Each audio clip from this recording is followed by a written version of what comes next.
So now that you have your Facebook page created, you've researched great keywords, built out your About Us, your description, a great title for your page. Next are the photos or images on your website that you want to optimize. And by optimize for photos, I mean avoid being cropped. So basically, Facebook has dimensions and aspect ratios that they require, otherwise your photo will be cropped in the newsfeed, will be cropped in your profile image, will be cropped in your cover image. So I'll be going over those specific dimensions and I'll be listing them in pixels. So you can easily create these in Paint or Picasso or Photoshop. So to avoid being cropped in news feeds especially, you may post a photo and you'll see it in your newsfeed later and it's half cropped. And you'll say, man, the most important thing was on the bottom, or the coupon code was listed at the top. To avoid this, the perfect image size for your newsfeed or for posting via your Facebook page is 470 pixels wide by 394 pixels tall. So this ultimately scales down to an aspect ratio of 235 by 197. That's what you'll be seeing on the smallest screen. Remember, Facebook is responsive, so that means it's mobile compatible. So on a mobile screen, you'll see 235 by 197. So that's how far it shrinks down.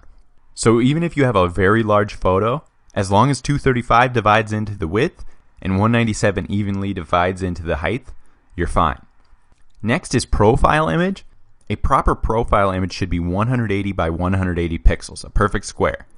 It's kind of weird because it does shrink down to 160 by 160, but they require 180 by 180.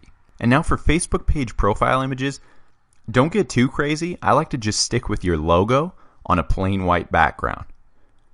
Because remember, this little profile image is going to be the image that shows up in every one of your newsfeed posts.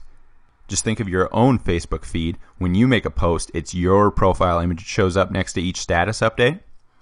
Same thing for the Facebook page. So think of something, be conscious of your profile image and branding at the same time. I like to include the .com or at minimal my brand name so people can search it if they just see it randomly in their newsfeed. Next is the Facebook cover image. So this is that header at the top of every Facebook page. The image size is 851 pixels wide by 315 pixels tall. So a couple things to note, you can see below. Remember, your profile image covers the bottom left corner, and some buttons and apps will cover the bottom right corner. So if you have any text or anything on your cover image, remember that it will be blocked in those areas. One little tip I use for several clients is to go to a current Facebook page of something they like or a similar brand, screenshot it, and then customize it with call to action arrows. So it really forces your customers' eyes to go where you want them to. So for this example, I have the coupon code for this client and then an arrow pointing to their Shop Now app that's integrated into their Facebook page.